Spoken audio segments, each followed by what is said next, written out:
So this is what you need to do to ensure that your podcast ranks on podcast directories. Now, before you go and implement those strategies, you need to think about the keywords that you are going to optimize for.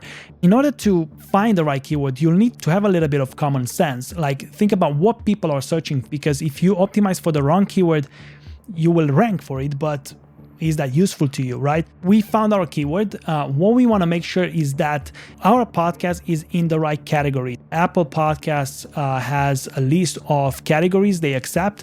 You want to follow that. We need to make sure that the technical part is optimized. So, for example, the artwork corresponds to Apple's specifications. You need to ensure that it's 3000 by 3000.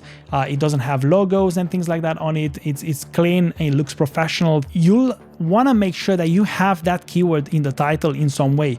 You may have the name of your podcast, but you also can have an extension of the name. So you could have, for example, the pod files, content marketing in creator economy world, something like that.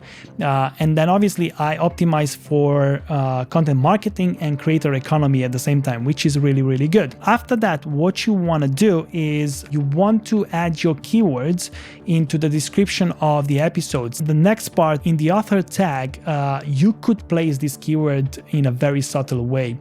Don't place, I've seen people putting like 6, 7, 8, 9 keywords in there. Don't do that. Just put one keyword. So for example, in my case, I said Bogdan Bratis is the author, hyphen, content marketing expert.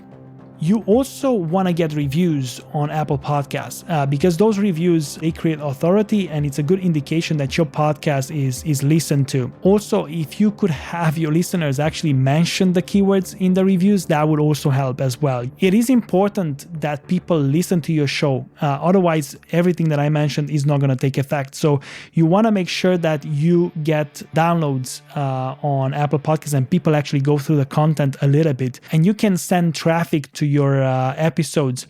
You could do that through paid ads off the platform because you cannot run ads on Apple Podcasts, but you can run ads on Facebook, for example, and send people to Apple Podcasts. And if they actually click and start listening, that's a good indication that your podcast actually has value and Apple will start pushing it up. And finally, consistency. Consistency is key. If you post a podcast, if you create a podcast, you need to make sure that you are out there every single time. If that is a weekly podcast, bi-weekly, monthly podcast, it doesn't matter as long as it's consistent and it's fresh.